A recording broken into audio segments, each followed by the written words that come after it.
할렐루야. 네, 오늘 7월 31일입니다. 7월의 마지막 날이 되었습니다. 내일이 8월 달이 시작이 되어서 내일 8월 1일 월삭 새벽 기도고 성찬과 함께 하나님께 한 달을 또 맡기며 나아가는 그러한 날이 됩니다. 올 한 해도 이렇게 또 빠르게 지나가고 있음을 보게 되고요. 내일 새벽 1부, 2부, 5시, 6시 10분 또 함께 한 달을 또 하나님께 맡기며 나아가는 그런 믿음의 시간이 되었으면 좋겠다 생각을 합니다.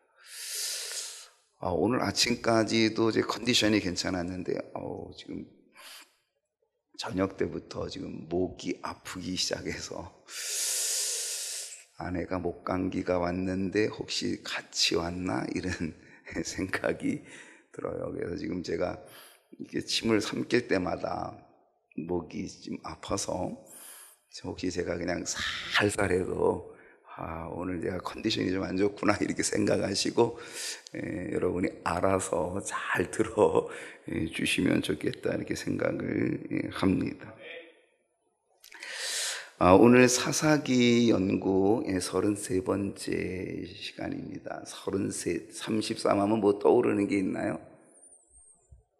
예수님의 나이, 십자가를 지신 나이가 33세였거든요.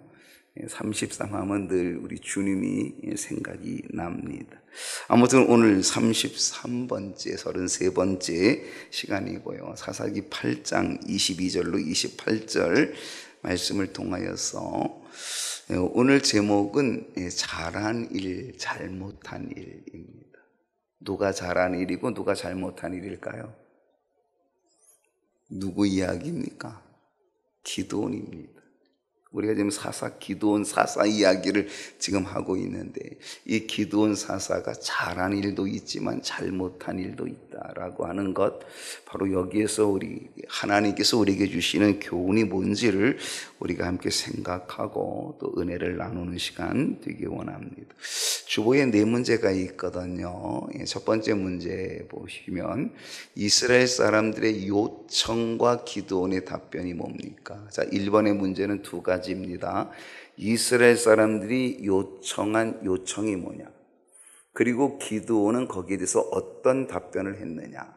자, 요게 첫 번째 문제의 포인트입니다. 자, 사사기 8장 22절을 먼저 우리가 한번 읽어보겠습니다. 그때의 시작. 미디안의 손에서 구원하셨으니 당신과 당신의 아들과 당신의 손자가 우리를 다스리소서 하는지라.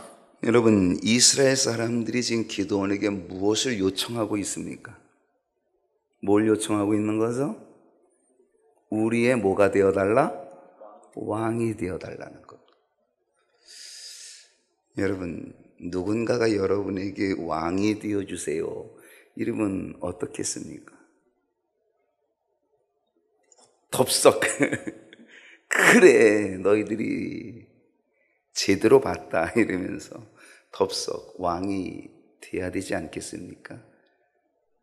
근데 기드온은 그렇게 이야기하지 않고 있다라고 하는 거죠. 자, 아무튼 이스라엘 사람들의 요청은 지금 기드온에게 왕이 되어달라라고 하는 겁니다. 그것도 어떻게 왕이 되어달라 그랬냐면 당신이 우리를 다스려 주시고 당신의 아들도 우리를 다스려 주시고 당신의 손자도 우리를 다스려 주시고, 그러니까 당신 가문이 대대로 우리를 다스려 주시는 왕이 되어달라라고 하는 요청을 하고 있다라고 하는 것입니다. 그 당시 고대 근동 지방에는요 왕의 제도가 있었습니다. 지금 이스라엘은 왕의 제도가 없죠. 아직까지는요. 지금 무슨 시대냐? 사사 시대입니다. 이 사사 시대가 끝나고 왕이 세워지거든요. 왕정 시대가 되니까 아직은 왕이 없는데, 그런데 그 당시의 주변 국가들, 그 고대 근동 지방에 있는 주변 나라들을 국가들은 다 뭘 가지고 있다? 왕을 가지고 있었다라고 하는 것을 보게 되고요. 그리고 그들이 가지고 있는 이 왕은 세습을 하는 왕이었다. 그래서 아버지가 왕이면 아들이 왕이 되고 또 그 아들이 왕이 되는 왕의 세습 제도가 있었다라고 하는 것을 우리가 볼 수 있게 된다라고 하는 것입니다. 그러므로 이스라엘 백성들도 지금 기드온에게 뭘 요청하고 있다? 왕이 되어달라라고 하는 것입니다. 그들이 기드온에게 왕이 되어달라고 요청하는 이유가 있어요. 그 이유가 뭔지 아십니까? 기드온에게 이르되 당신이 우리를 미디안의 손에서 뭐 하였으니? 구원하셨어요. 당신이 우리를 미디안의 손에서 구원했으니 우리의 왕이 되어달라. 여러분, 기드온이 구원했습니까? 기드온이 이스라엘을 미디안의 손에서 구원한 것입니까? 아니에요. 누가 구원했어요? 하나님이 하신 일입니다.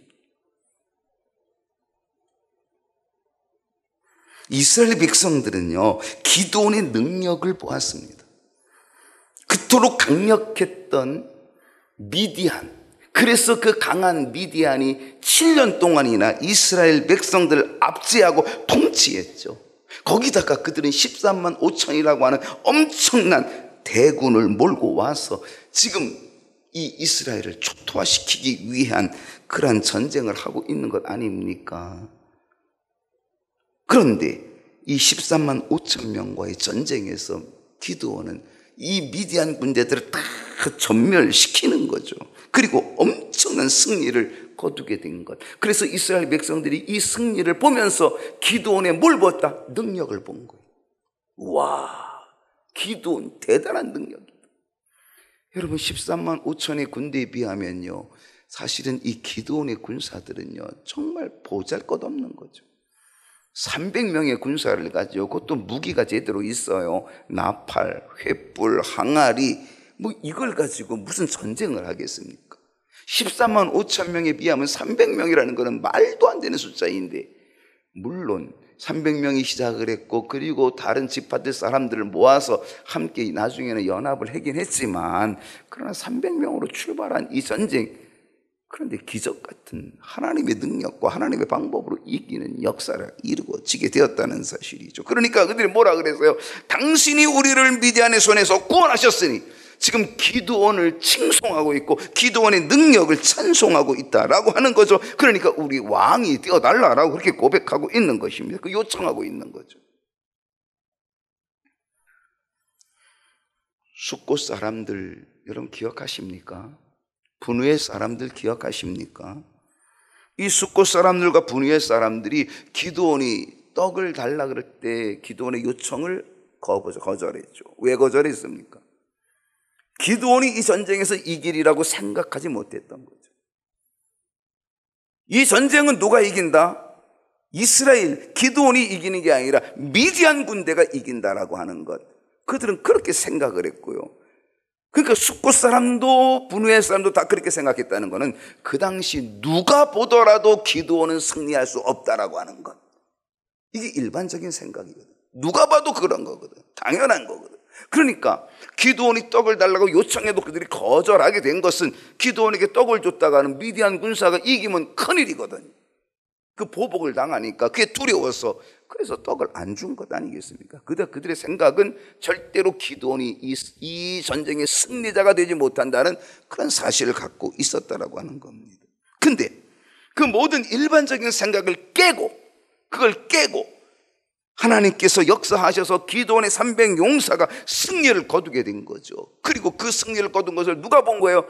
이스라엘 백성들이 보게 된 거죠. 그러니까 기드온의 능력을 보는 거예요. 와, 모든 사람의 생각을 다 깨고 승리했으니, 그러니까 기드온에게 뭘 요청한 거예요? 왕이 되어줄 것을 요청하게 되었다라고 하는 겁니다. 왜 그래요? 그게 사람의 이기심입니다. 기드온이 왕이 되면 든든하다는 거죠. 기드온이 왕이 되면 미디안의 13만 5천도 꼼짝 못하는데 누가 우리를 건드려, 누가 우리를 침범해, 기드온이 우리의 왕이 되면 끄떡없다, 안전하다, 이렇게 생각하고 있는 거죠. 그렇기 때문에 그 이기심, 그래서 기드온을 왕으로 세우고자 하는 거예요. 여러분, 요한복음에 보게 되면 예수님께서 보리떡 5개와 물고기 2마리를 가지고 5,000명, 남자만 5,000명, 20세 이상의 남자 어른들만 5,000명을 먹이고, 그리고 12광줄이 거두었다는 거죠. 주님 뭘 갖고 시작하셨어요? 보리떡 5개와 물고기 2마리입니다. 어린아이 하나의 도시락이죠. 정말 보잘것없는 이 수많은 사람에 비하면 아무것도 아닌 이 보리떡 5개 물고기 2마리를 가지고 우리 주님이 하늘을 향하여 축사하시고 이걸 떼어서 나눠주신 거잖아요. 근데 거기에 있는 모든 사람들이 다 먹고, 그리고 어떻게 했어요? 다 거두었더니, 배불리 먹고 거두었더니 12광줄이 12바구니를 거두게 되었다라고 하는 것입니다.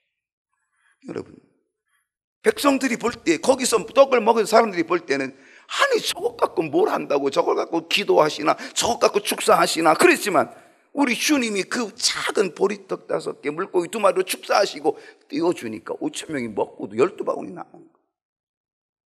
그 기적을 보고 그 기적을 맛본 사람들이 어떻게 했어요? 예수님을 억지로 임금 삼으려고 해서. 왜? 예수님이 우리의 임금 되어주면 우리는 언제든지 배부를 수 있겠다, 저 떡을 언제든지 먹을 수 있겠다 라고 하는 이기심이죠. 이 모든 것은요, 인간적 계산이라니까요. 인간적 계산, 아주 얄팍한 계산, 이해 타산을 따지는 거죠. 인간적인 이해관계에서 비롯되어지는 거죠. 지금 여러분, 이스라엘 백성들이 본 것은 뭘 봤어요? 기적을 봤어요. 어떤 기적? 300명의 용사가 13만 5천을 이기는 기적. 이 기적을 본 거죠. 마치 오병이어의 기적을 보듯이 그들은 기적을 보게 되었다는 사실이죠. 근데 그들이 본 것은 기적인데 그들이 보지 못한 것이 있어요. 뭘 보지 못했냐? 그 기적의 주체가 누군지를 못 본 거예요. 그들은 기적의 주체를 누구로 봤어요? 기도원으로 봤어요. 근데 그 기적의 주체는 누구였어요? 하나님이셨다는 거죠.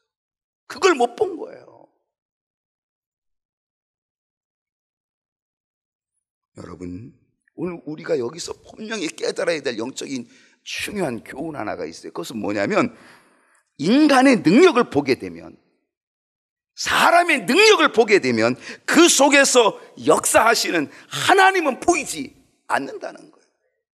이게 문제인 거죠. 우리가 사람을 보면, 인간의 능력을 바라보면 하나님의 능력은 보이지 않는 거예요.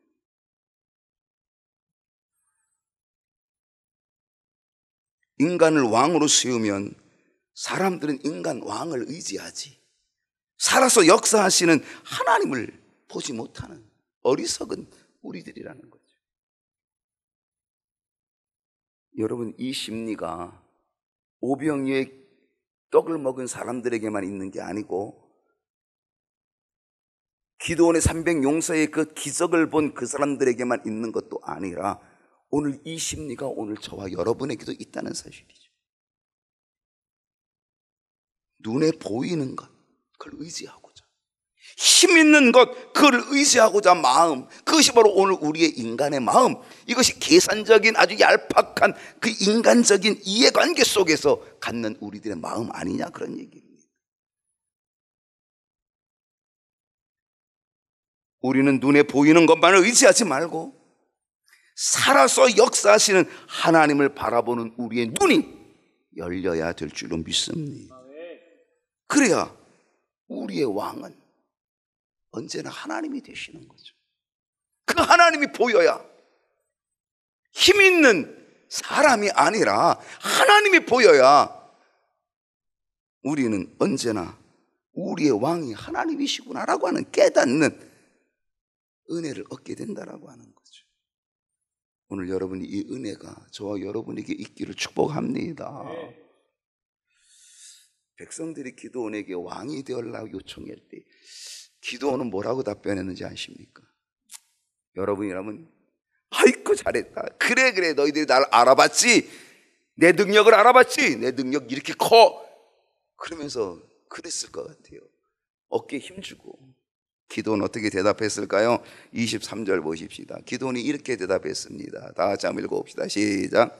기드온이 그들에게 이르되 내가 너희를 다스리지 아니하겠고 나의 아들도 너희를 다스리지 아니할 것이요 여호와께서 너희를 다스리시리라 하니라.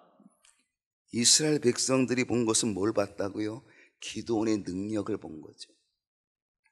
그런데 기드온이 본 것은 자신의 힘과 자신의 능력을 본 게 아니라 기드온이 본 것은 하나님의 능력을 본 거죠. 이스라엘 사람들은 기드온의 능력을 보지만 기드온은 자기의 능력을 보지 못해요. 왜? 기드온은 자기 자신이 얼마나 연약한지를 잘 알고 있어요. 기드온은 겁장이었거든요. 밀을 포도주 틀에다가 숨어서 타작하다가 그러다가 하나님의 부름을 받았잖아요. 그 하나님의 부름을 받을 때 기드온은 하나님께 뭐라고 얘기해요? 하나님, 나는 므낫세 지파, 아주 나약한 극히 막내 지파와 같은 므낫세 지파, 그 중에도 나는 지극히 연약한 작은 자입니다. 어떻게 나를 쓰시려고 합니까? 어떻게 나를 큰 용사라고 어떻게 나를 부르십니까? 나는 정말 겁장이고요, 나는 정말 미약한 자입니다. 기드온은 자기 자신을 너무 잘 알고 있습니다. 지금 이스라엘 사람들은요, 기드온의 능력, 300용사로 14만 5천을 이겼다, 기드온의 능력을 보고 있지만은요, 기드온은 자기 자신이 어떤 존재인지를 알고 있어요. 나는 정말 연약한 자야, 나는 아무것도 아니야 라고 하는 자기 자신을 너무 잘 알고 있다라고 하는 거죠. 백성들은 기드온의 능력을 보고 있지만 기드온은 자신의 능력이 아니라 하나님의 능력을 보고 있는 거죠. 만약에 기드온이 탐욕의 사람이었다면 어떻게 했어요? 그는 자신의 능력을 감추고 자기 자신을 속이고 남을 속이면서 아마 분명 그들의 왕이 되었을 거예요. 신천지 이만희 같은 사람, 그런 탐욕의 사람이었다라고 한다면요, 그 능력을 자신의 능력이라고 속였을 거예요. 자기 자신을 속이고 남을 속여서 그래서 그들의 왕으로 군림하고 있었을 거예요. 그런데 기드온은 자기 자신을 보았다는 거죠. 내가 얼마나 미약한 존재인지를 보는 거죠.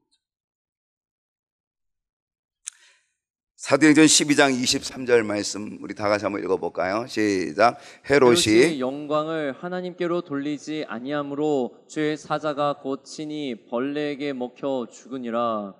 헤롯이 연설을 하고 있어요. 시돈과 두로 사람들이 그 연설을 듣고 있는데 이 시돈과 두로 사람들이 헤롯과 관계가 좋지 않아요. 그래가지고 헤롯 왕이 연설할 때 헤롯 왕에게 잘 보이려고 아부하려고 헤롯이 연설하고 있는 동안에 이 시돈 사람들이, 두로 사람들이 뭐라고 얘기했어요? 와, 이거는 사람의 소리가 아니고 와, 이거는 신의 소리로다, 이렇게 얘기했어요. 헤롯이 그 이야기를 듣고 어떻게 했어요? 그 영광을 하나님께 돌리지 아니했다는 거, 자기가 신처럼 행동했다는 거죠. 그 영광을 하나님께 돌리지 아니함으로 주의 사자가 그를 쳐서 벌레에게 먹혀 죽었다는 거예요. 여러분, 오늘 우리에게는 이런 위험이 있다는 거죠. 탐욕의 위험이 있다는 거죠. 그러나 기드온은 솔직했다는 거예요. 그 능력은 자신의 것이 아닌 것을 알았어요. 그 능력은 어디 거예요? 누구 거예요? 하나님의 것이에요. 이 기적은 하나님의 기적이고 하나님의 역사인 것을 기드온은 너무 잘 알고 있었던 거죠. 그래서 기드온은 자기를 속이지 않았고 이스라엘 백성들을 속이지 않았어요. 그래서 하나님이 다스려 주신다. 내가 너희를 다스리지 않을 거고 내 아들이 다스리지 않을 거고 여호와께서 너희를 다스려 주실 거야. 여호와가 너희의 하나님이야 라고 하는 이 고백을 갖게 되었다는 사실. 그래서 왕이 되는 걸 거절합니다. 여러분, 이 길을 걷기가 쉽지 않습니다. 모든 사람들이요, 이 길을 걷기가 쉽지 않습니다. 인기의 자리, 명예의 자리, 영광의 자리, 여러분 이거 다 누리기 원하지요. 그 유혹에서 자유로울 사람이 거의 없는 거죠. 여러분, 이 강당이라고 하는 이 자리가 사실은 되게 위험한 자리일 수 있습니다. 사실 잘못되면 이 강단에 선 이 자리가 많은 사람들에게 칭송을 받고 많은 사람들에게 존경을 받고 많은 사람들에게 어떤 그런 명예, 어떤 그런 인기, 이런 것들을 갖게 되는 그런 자리가 될 수 있기 때문에 이 자리는 아주 위험한 자리일 수 있어요. 정말 조심하지 않으면 우리는 헤롯과 같은 하나님의 영광을 가로채는 그런 일이 될 수 있다는 사실입니다. 누구든지 여기에 자유로울 수 없어요. 명예와 권력과 자랑에 대한 유혹, 이거를 이겨내기는 것은 정말로 쉽지 않은 일이라는 사실. 근데 기도는 어떻게 했어요? 나는 너희를 다스리지 않아. 내 아들도 너희를 다스리지 않을 거야. 여호와께서 너희를 다스려 주시는 거야.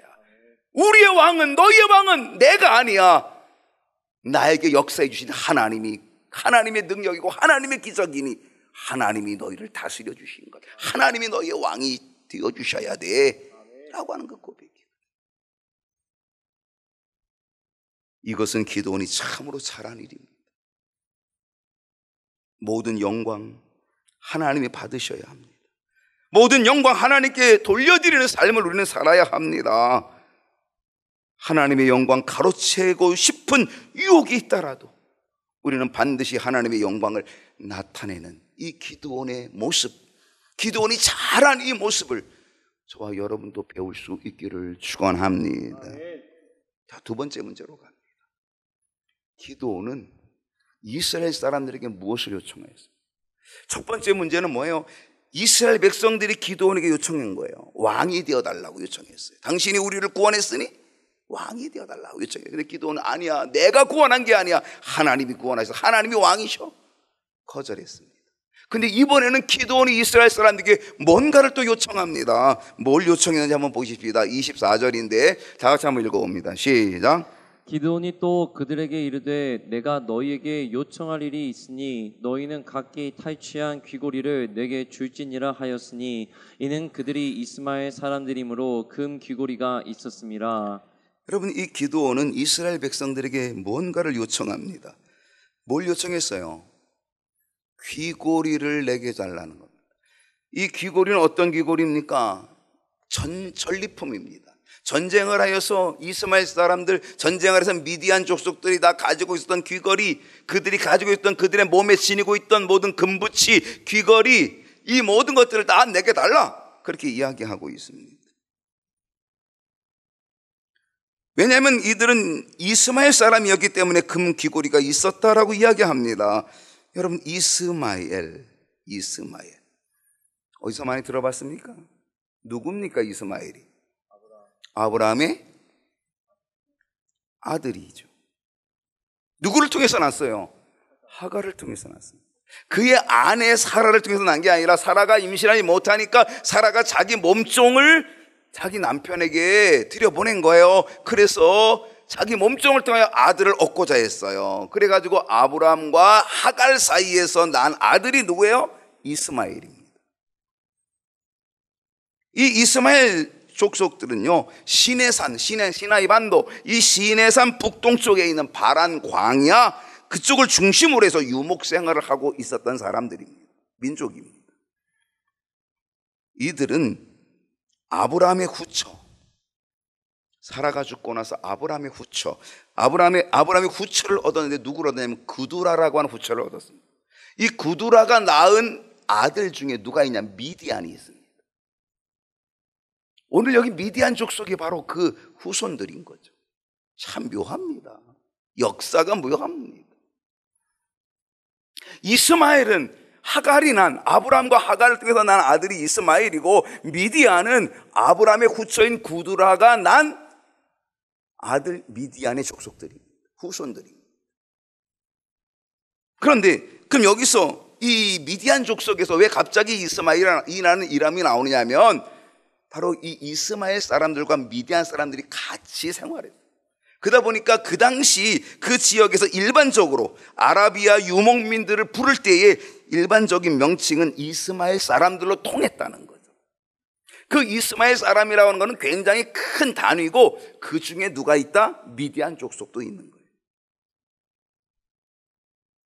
이들은 유목민으로 항상 이동을 합니다. 유목민은 이동을 하잖아요. 그 이동을 하며 생활했기 때문에 언제든지 자기들이 원하는 물품을 살 수 있도록 귀중품, 그 당시 돈처럼 바꿀 수 있는 가장 귀중한 귀중품은 뭐였다? 역시 금이었어요. 그래서 그들이 금고리를 가지고 있었다는 거예요. 금속을 가지고 있었던 금장식을 가지고 있었던 거죠. 그래서 미디안과의 전쟁에서 이 미디안 족속들이 이스마엘 사람들이었기 때문에, 그 계통의 사람들이었기 때문에 그들에게 나 뭐가 있다? 금 귀걸이, 뭐 금 코걸이, 하여튼 금 목걸이, 금으로 되어 있는 장신구들이 굉장히 많이 지니고 있었던 거예요. 근데 그들을 다 진멸하다 보니까 그걸 다 빼앗은 거예요. 그게 전리품이 되었던 거죠. 기드온이 그 전리품을 요구한 거예요. 다 그 전리품을 내게로 달라라고 그렇게 요구하였다는 것입니다. 기드온이 이렇게 요청을 하니까 백성들이 어떻게 응답했는지 아십니까? 자, 25절을 한번 읽어보겠습니다. 25절 말씀 다 같이 읽어봅니다. 시작. 무리가 대답하되 우리가 즐거이 드리리이다 하고 겉옷을 펴고 각기 탈취한 귀고리를 그 가운데에 던지니, 무리가 대답하되 우리가 뭐하리라? 즐거이 드리리이다. 그들이요, 이 전리품을 즐거이 내놨다는 거예요. 오늘 제가 겉옷을 다 한번 벗어 이렇게 펼쳐볼까요? 여러분 귀걸이, 금고리를 다 내라 그러면 여러분 어떻게 하겠어요? 즐거이 내놓으실 수 있겠어요? 기드온이 그 전리품으로 얻었던, 그 이스마엘 백성들, 미디안 족속들에서 얻었던 그 전리품, 그 금속들 다, 금부치들 다 내놔라 이렇게 얘기했어요. 그랬더니 뭐해서 그들이 즐거이 내놨다라고 하는 거죠. 겉옷을 펴고 아주 기쁘게 즐겁게 그 모든 것들을 다 내놓았다는 것입니다. 기드온의 요청에 응답했고 순종했습니다. 왜 이렇게 될 수 있었을까? 왜냐하면 그들은 이미 기드온을 왕으로 여기는 거예요. 그들은 이미 기드온을 왕으로 여길 정도로, 왕으로 추대할 정도로 되었으니까 왕 같은 기드온을 향한 순종과 충성은 대단했다는 거예요. 그러니까 기드온이 그것을 요청해도 그들은 다 그것을 기꺼이 기쁨으로 순종했다라고 하는 거죠. 기드온을 모처럼 여겼기 때문에 왕처럼 여겼기 때문에. 여러분, 이런 생각은 어떻습니까? 하나님을 여러분 왕으로 여기십니까? 하나님을 정말 나의 왕으로 여기십니까? 이스라엘 백성들이 기드온을 왕처럼 여기다 보니까 기드온이 요청한 것을 그들은 기꺼이 즐겁게 내려놨다는 거죠. 우리도 하나님을 왕으로 여긴다면 여러분, 우리가 하나님 앞에 내려놓는 이 헌신, 이것도 기쁨이 되어야 되지 않겠습니까? 즐거이 하는 헌신, 즐거이 하는 기쁨에 순종되어야 되지 않겠습니까? 우리의 헌신이 기쁨이 되지 못하는 이유가 있다면 그것은 바로 하나님을 우리의 왕으로, 나의 왕으로 여기지 않기 때문은 아닐까요? 정말 하나님을 나의 왕으로 여긴다면 내가 그 왕께 내가 기꺼이 기쁨으로 드릴 수 있나이다, 이렇게 고백하지 있지 않겠습니까?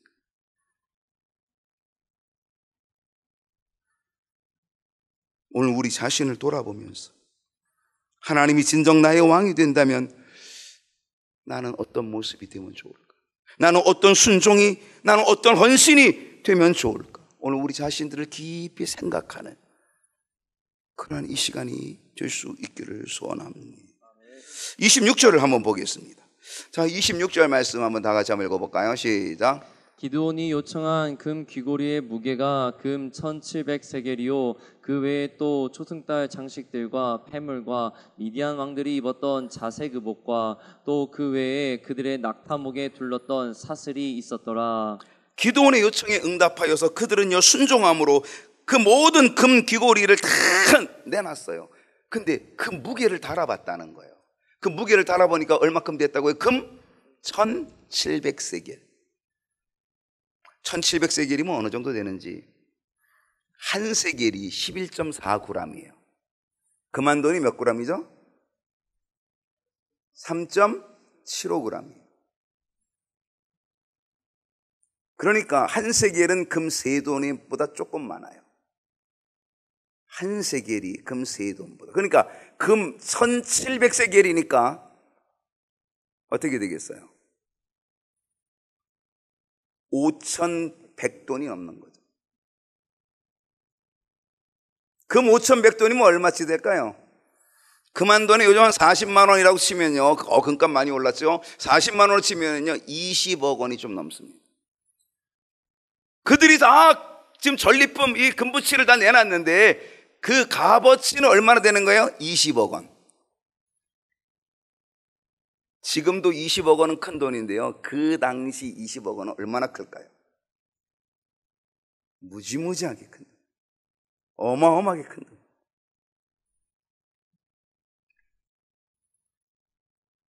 이 전리품을 볼 때에 그들의 승리가 얼마나 귀하고 놀라운 승리였는지 우리는 보게 될 뿐 아니라, 그들이 가진 이 전리품이 얼마나 풍성했는지를 우리는 보게 되는 것뿐만이 아니라, 그들이 기드온의 말대로 순종하고 헌신한 이 헌신이 얼마나 크고 놀라웠는지도 우리는 보게 된다는 거예요. 어떤 전쟁의 승리였는지, 어떤 전리품이었는지, 그리고 어떤 순종이었고 헌신이었는지를 우리는 보게 된다는 거죠. 여러분, 하나님 앞에 오늘 우리가 갖는 순종과 헌신은 어떤 순종입니까? 하나님 앞에 우리가 어떤 헌신의 모습을 갖습니까? 정말 하나님이 나의 왕이시라면 오늘 내가 정말 어떻게 하나님 앞에 순종하고 어떻게 하나님 앞에 헌신해야 될지를 오늘 우리 자신들이 한번 돌이켜보고 생각해 봐야 됩니다. 세 번째 문제로 가십니다. 기도는 무엇을 만들었? 17절 한번 읽어보겠습니다. 기도원이 무엇을 만들었는지 21절 시작. 기드온이 그 금으로 에봇 하나를 만들어 자기의 성읍 오브라에 두었더니 온 이스라엘이 그것을 음란하게 위함으로 그것이 기드온과 그의 집에 올무가 되니라. 금 1700세겔을요 무게로 따지면 약 20kg. 여러분, 금 20kg, 그게 20억입니다.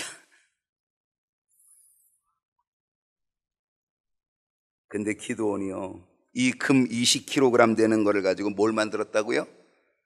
에봇을 만들었대요. 에봇 하나를 만들었대요.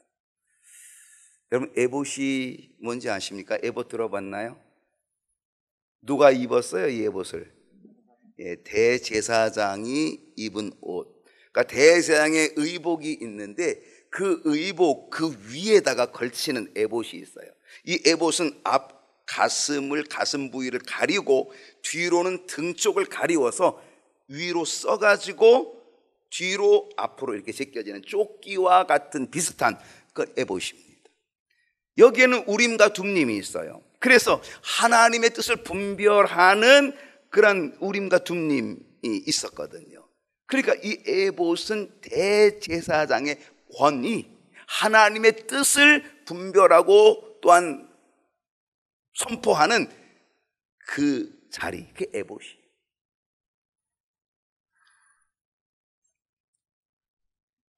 기드온이 이 에봇을 만들었다는 거예요. 금으로 에봇을 만들어서 자기의 성읍 오브라에 두었는데 이스라엘 백성들이 그것을 어떻게 했다? 음란하게 위함으로 그것이 기드온과 그의 집에 뭐가 된 거예요? 올무가 되었다. 여러분, 태국은 불교 국가입니다.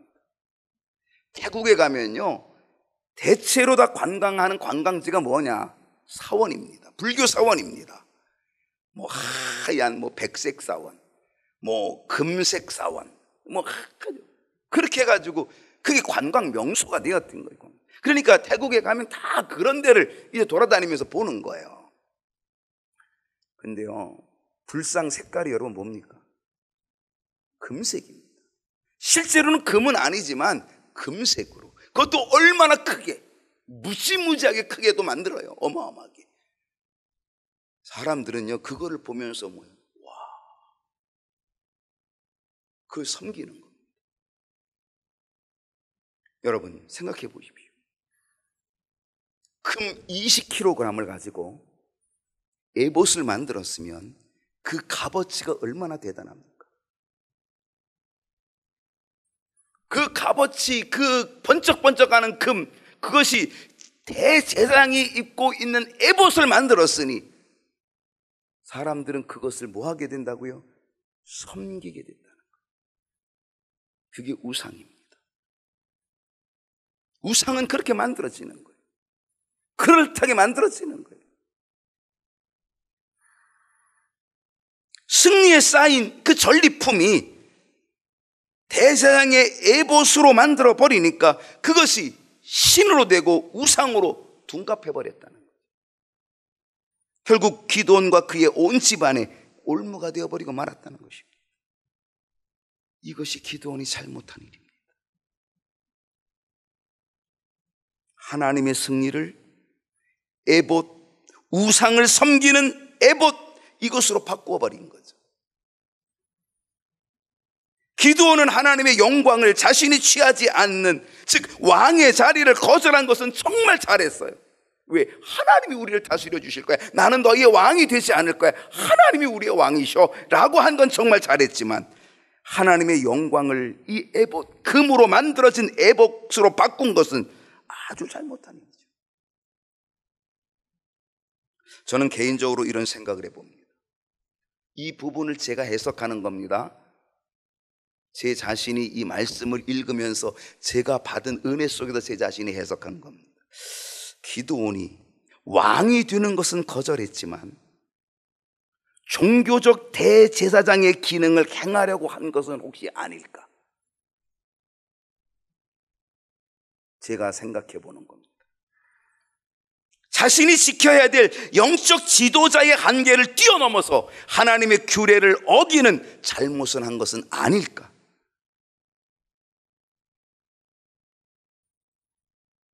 왕이 되는 것보다 더 무서운 것은 사이비 교주가 되는 것일 수도 있습니다.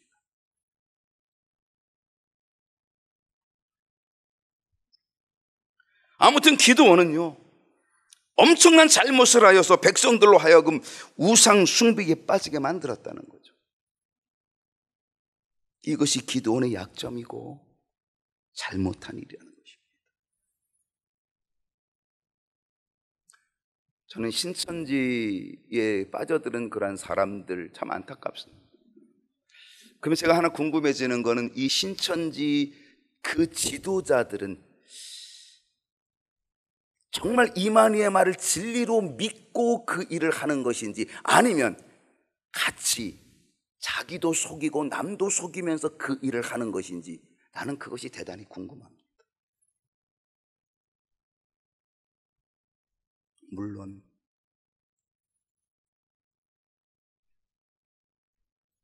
이단에 빠진 자는요, 악한 영에게 인침을 받았다라고 하는 거죠. 인침. 악한 영이 인침을 받음으로 인하여서 그렇게 되어진 그런 것도 있겠는데, 정말 그들은 진짜 이만희의 말을 진리로 믿고 그렇게 가르치는 건지, 아니면 자신을 속이고 남도 속이면서 가르치는 건지 참 궁금해요. 어쨌든 왕이 되는 것보다 더 무서운 것은 사이비 교주가 되는 것. 오늘 기드온의 잘못은 바로 이것 아니겠을까, 이런 생각을 해보는 것. 왕이 되는 일은 안 한 것은 잘했지만 백성들로 하여금 결국은 우상 숭배로 빠지게 만든 이것은 기드온에게 큰 약점이었다는 거죠.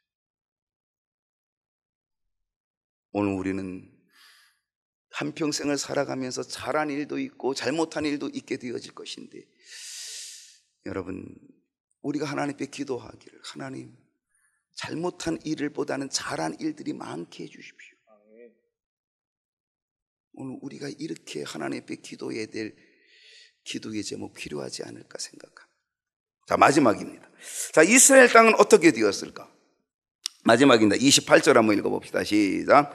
미디안이 이스라엘 자손 앞에 복종하여 다시는 그 머리를 들지 못하였으므로 기드온이 사는 40년 동안 그 땅이 평온하였더라. 미디안은 이스라엘 앞에 복종합니다.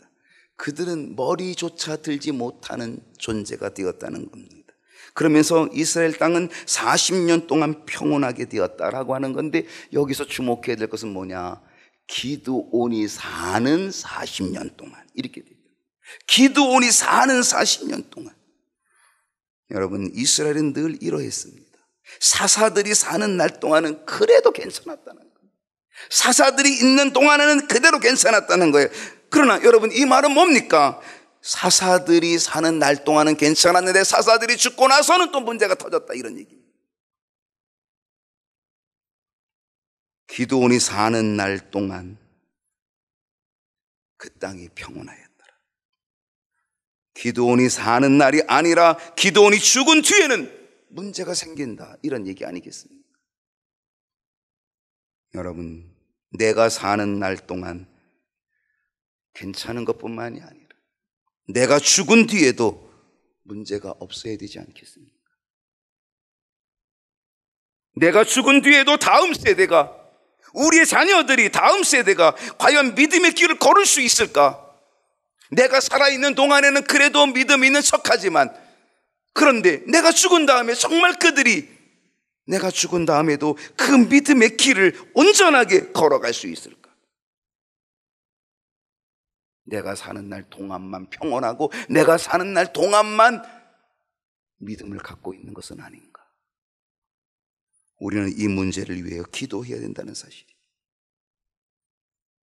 내 인생에 잘못한 일보다 내 인생에 잘한 일이 많도록 우리는 믿음으로 깊이 있는 삶을 살아가야 될 줄로 믿습니다. 오늘 우리 모든 평인교회 식구들이 우리의 한평생 살아가는 동안에 잘못한 일보다는 잘한 일들이 많아지고, 그리고 내가 사는 날 그 이후에도, 내가 죽은 다음 그 이후에도 믿음의 평안함이, 믿음의 역사가 흔들림 없이 그대로 지속되어질 수 있도록 우리가 함께 기도해야 될 줄로 믿습니다.